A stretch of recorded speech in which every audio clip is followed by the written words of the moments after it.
Good evening, everyone, and welcome to this Cabinet meeting on the 24th of July 2025. Item 1 is apologies for absence, and I have apologies already recorded for Councillor Clark and Councillor Daniels, and the rest of us are here, so that's all of it. Minutes of the previous meeting, which was held on the 26th of June 2025. Can I have a mover? No, Councillor Arkney and a second, Councillor Smith. All those in favour? Thank you. Item 3, declarations of interest. Has anybody got anything to declare? Thank you. Item 4, question time. We have no questions for today's meeting. Item 5, matters referred to the Cabinet in accordance with the overview and scrutiny procedure rules, and we have none of those. So item 6 then, onto the main body of the meeting. Item 6 is the ICT and digital strategy. And the purpose of this is to seek approval for a 5-year ICT and digital strategy, setting high-level ICT strategic direction and ICT service delivery principles for the organisation. And I've just got a little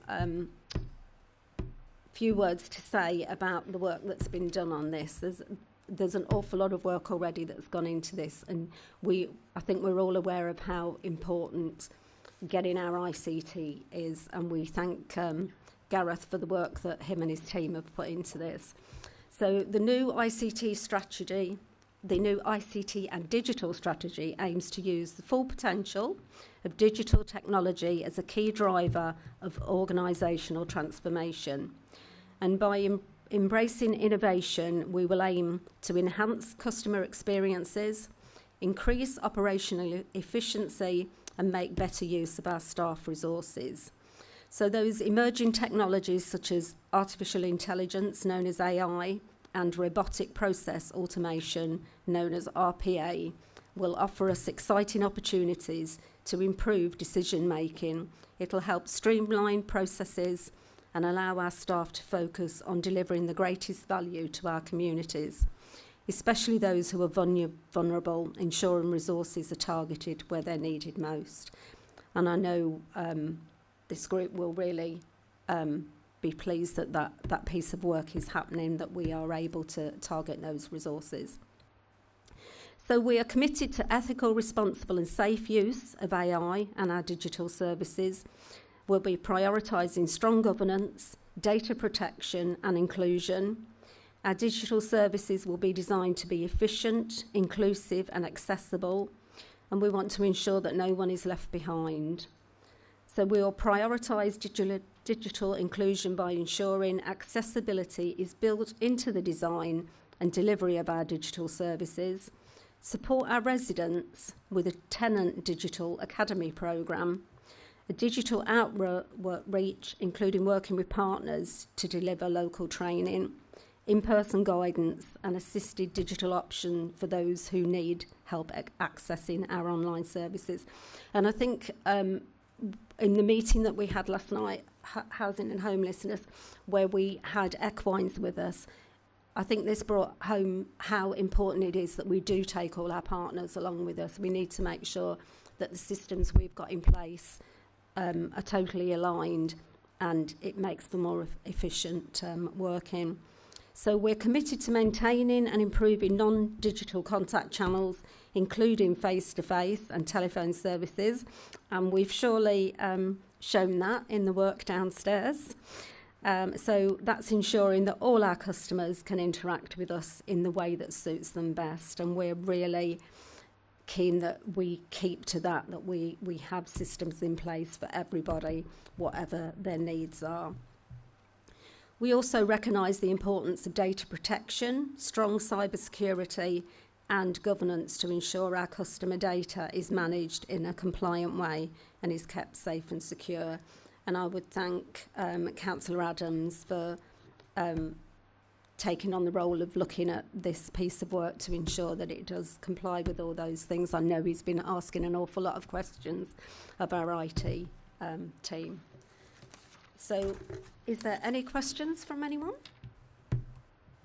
No? Everyone's read and is happy with it.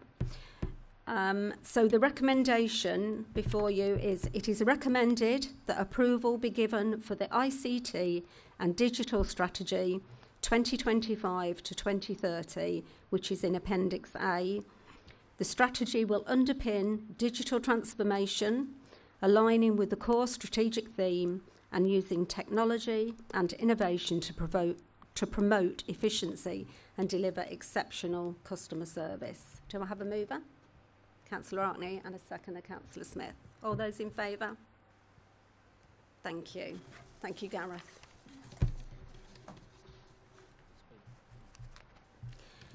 Item 7 is the tree policy, and I'll hand over to Councillor Foster for this item.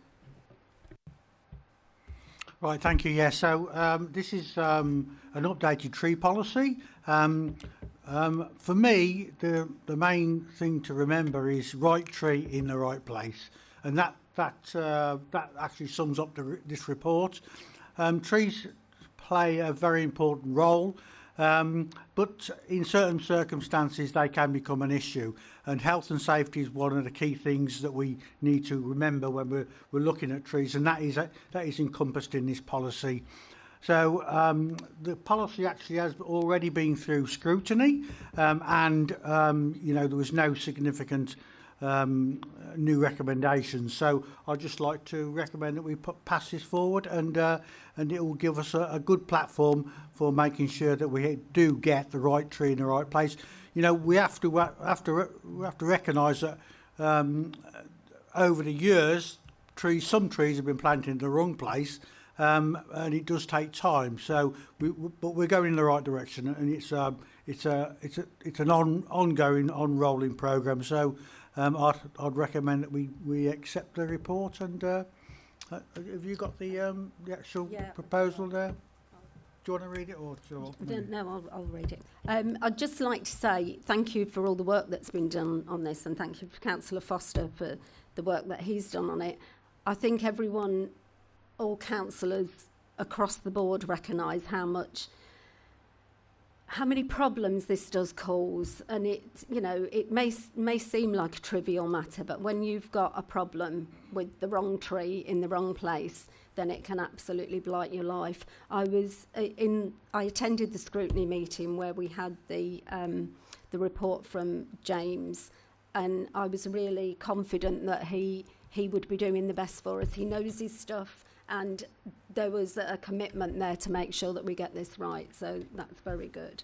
Is there any more questions? No? So the recommendation before us is that the Cabinet formally approve the policy for immediate implementation.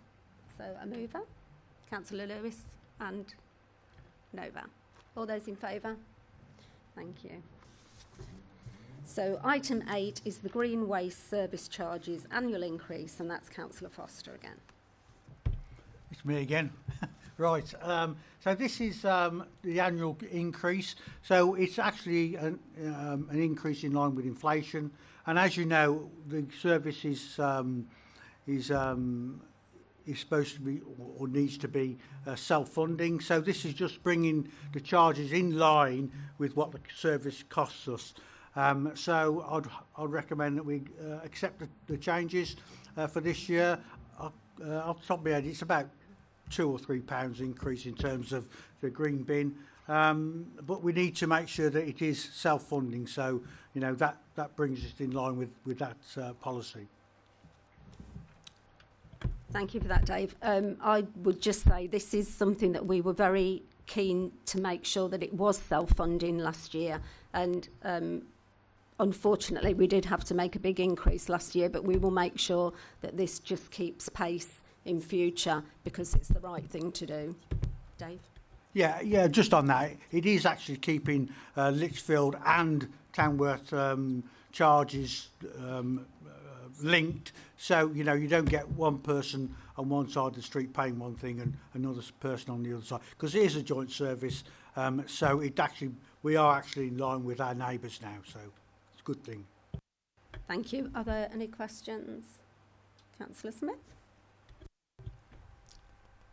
Yeah, so the cost of it has went up to £42.50, and I think that was 3.6%. I think that was £1.50 increase, was not £41 before. It was right.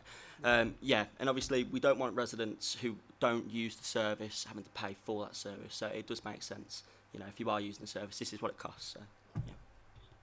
That was our rationale for the increase last year. We felt it wasn't right that people who don't use the green waste were paying for those that did. So, any more questions? No. So the recommendation before us is that Cabinet ratifies the annual increase to the garden waste subscription service in line with the Consumer Price Index CPI figure for June 2025.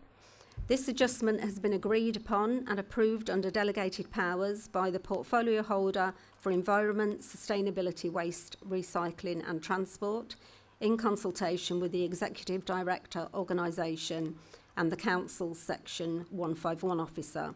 The charges are for the calendar year, with subscriptions being released to residents in October. So do I have a mover? Councillor Arkney, and a seconder, Councillor Smith. All those in favour? Thank you. And Councillor Foster again, item 9, joint waste update. Yeah, so this is the last from me tonight, I think. So, so yeah, this is the, and as you know, we have a joint waste policy whereby Lichfield and ourselves do collect the waste, and this is basically the business plan for the coming year. So it's quite a busy year, so we'll be introducing a new food waste service. So a lot of work is currently underway to make sure that goes ahead. It does take a lot of planning, and we are ahead of the game in terms of some of our neighbours, in terms of making sure that we are ready to provide this service to our residents once when is required by law. So it's a service that we have to provide, and we have actually been given funding to provide that service. So this outlines what we're doing in that area, but it also is opening up some other areas of work in terms of getting other people involved in joint the waste service, and also trying to educate people as to what they need to do, and encouraging them people to put more of their recyclable waste into the recyclable bin, etc., etc. So again, a good piece of work, and I think we are on a really good footing now with our neighbours in terms of delivering these services. So we've spent a lot of time and effort actually aligning ourselves and getting our voice heard at the table. So I think we are in a very good position now in terms of that joint working arrangement with Lichfield. Thank you for that, Dave. And I also sit on the board with Dave, the Joint Waste Board, and what I would say is there is an awful lot of work that's gone into this. It is a statutory service, but that doesn't mean you will always do it well. But I think that we are doing it well. We have very few complaints. The implementation of the food waste is going to be a massive piece of work, but I'm pleased to say that the plans are in place, and we do feel that we're ahead of the game. So that's, thanks to everyone who's been involved in that. But Dave has taken the lead on doing that for Tamworth, so we're very pleased that work's been done. I have some any questions? Yep. Councillor Foster, you've mentioned before about a lot of good work which has been going on with primary schools and trying to encourage young people to encourage their parents to take part in a lot of recycling. Brilliant that we're continuing with that good work there. It mentions here about the aim to get a recycling rate to of 50% by 26-27. Just a question, if anyone knows, what is the current rate that we're sitting at? Thanks, Councillor Lewis. Off the top of my head, I don't know. I think it's about 30% off the top of my head, but I'll get you the exact figure. Yeah. If I'll just come in there, Lewis. The problem with it is we did have better recycling rates, but it has dropped recently. So it is all about that education, and it always is, isn't it? It's about getting the message out there. It's a difficult one because I'm not quite sure what the stick is with it. Annie, you'd got some. Thanks. It's 37.41% as at August 24. Thanks. Just a point on that as well. I mean, it's not just Tamworth, Borough Council. This is across the country. Yeah. Recycling rates have been going down, and we are, if you look at the business plan, we are taking actions to try and, build that up again. But it is difficult. It's partly education. People's lifestyles are changing, etc., etc. So, but hopefully the new food waste recycling, will add to that as well. So, and we are in a good position in terms of, driving those figures forward. Thanks for that. And we know that other places have already been doing it for several years. So it'll be new to us, but it is a tried system. So that will be good. So are there any more questions? So the recommendations before you then are 1, to approve the Joint Waste Business Plan 25-26, which is Appendix 1, subject to approval from Lichfield District Council, but then I've got that's been approved through its own governance procedures, and 2, to delegate the implementation of the business plan to the portfolio holder for environment, sustainability, recycling, waste and transport, in partnership with the Joint Waste Committee. Do I have a mover? Well, Councillor Foster will be moving it. I'll move it, yeah. Councillor Smith, second. All those in favour? Thank you. And item 10 is the Economic Development Strategy, so I'll hand over to Councillor Arkney. Thank you, Councillor Dean. So this economic development strategy has been a little while in the making, and I had the privilege of being consulted both as a business owner and as a member on it, which was a really interesting process. And I want to really thank the team for the effort that went into creating this report, because there's been some really interesting findings, and I will say some of the findings that have been found have already been put into action in some of the work we've been doing, because it's been excellent. And I'm really sorry, Tom, but I would like to pass to you and have you highlight some of the findings that were in the report, because I think they're really interesting. And thank you so much for all of the work that you and the team put in. Thank you, Councillor Arkney. Okay, yeah, so this economic development strategy, as you say, has been in the making for since the start of the year, really. It's involved the economic development team working with ERS consultants and do an awful lot of research and consultation to sort of identify the strengths and the weaknesses of Tamworth's economy. And it really, there are key strengths as well as weaknesses or kind of challenges that we're facing. The economy actually has strong, it has strong growth and a strong sort of gross value added over recent years. Actually, Tamworth businesses are performing higher than the average in the county, and there is actually kind of high productivity per job. But there are also a lot of challenges, we know, in the borough.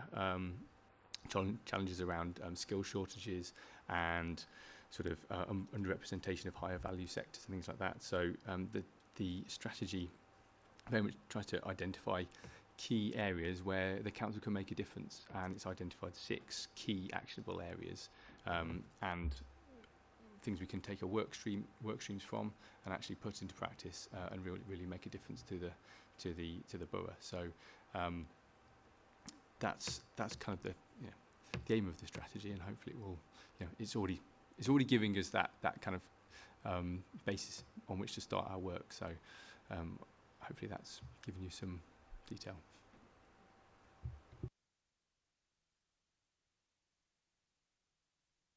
Thanks, Tom. Yeah, I think it's been really interesting, and I think as councillors we recognise that Tamworth is a very entrepreneurial place, and the way that you experience Tamworth as a resident is one way, but I think businesses and the people that are kind of providing the economic environment for Tamworth experience it in a different way. So it is very interesting to read. And I will say that one of the things that they found in the report also was that we need more flexible retail spaces, which I think is a lovely finding given some of the Future High Streets Fund projects that are about to be opened. So I'll say that and pass back to Carol for recommendations.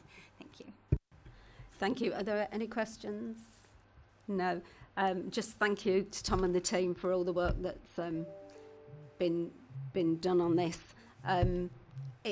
I was there at scrutiny when it went through scrutiny, and it was a very interesting conversation, wasn't it? But it's a really exciting piece of work, so thank you for that. So I think there's just one recommendation, and it is that Cabinet endorse the Tamworth Economic Development Strategy and Action Plan. So we'll have Councillor Arkney as the mover. Is there a seconder? Councillor Foster. All those in favour? Thank you. And we now come on to exclusion of the press and public, and this is that members of the press and public be now excluded from the meeting during consideration of the following item on the grounds that the business involves the likely disclosure of exempt information as defined in paragraph 3 of part 1 of Schedule 12A to the Local Government Act 1972 as amended. Can I have a mover? Councillor Smith and Councillor Arkney seconding. All those in favour? Thank you.